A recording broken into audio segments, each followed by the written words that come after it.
mamitas tayo. Uy, may talong. Uy, ang cute pa ng talong. Ito malaki na. Pwede mo na ito kunin.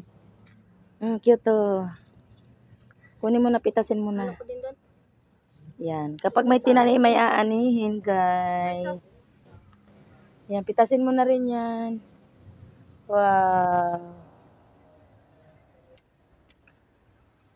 Pagbalat mo niyan, dilaan mo. Baka mapait.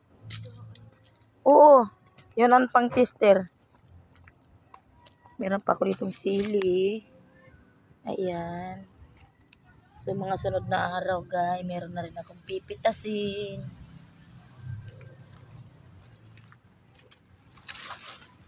Mabilis lang talaga makapagprodukto, no? Basta ang aking talong, aking kamote.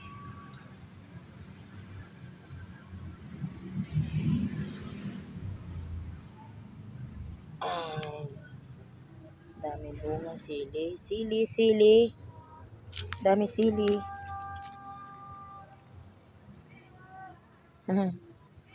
Ang cute ng aking patola. Cute ng aking patola. Cute lang kasi ng niya, no? Ang kanyang puno. May bunga na siya. Karoon na siya ng bunga. Yung aking laing. Tinan ko yung aking laing dito. Sobrang laki na. Sobrang laki na ng aking laing. Ang laki na ng laing, guys. Itong aking mga tanim na kamote, oh. Parang hindi siya umuobra. Kasi hindi siya nasisikatan ng araw. So, ang aking laing, sobrang ng laki. Sobrang ng laki ng aking laing, guys. Laki na niya, oh. Laki ng kanyang puno. Wow, may uod. Yay! Kadiri, uod. Ang laki ng uod.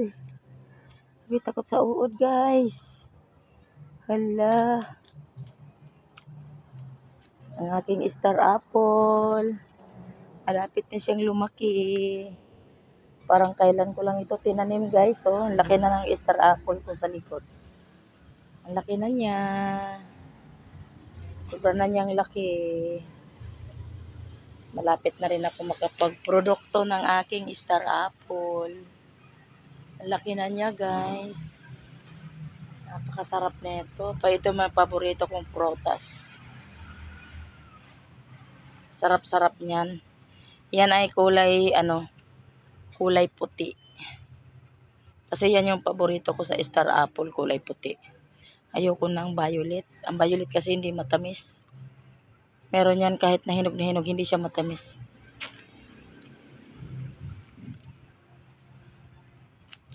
So, ang aking malunggay, pinutol ko siya para hindi siya tumaas.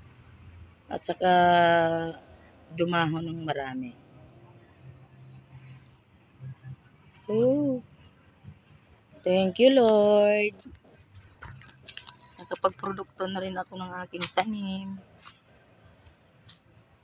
Nakapitas na rin ako ng patola. Meron ako ditong okra. Inabot na siya ng gulang. Hindi ko siya napansin. So, palakihin ko na lang yan. Kasama para meron akong binhi, guys. Ayan siya, guys. Laki na niya. Yay. Bye-bye.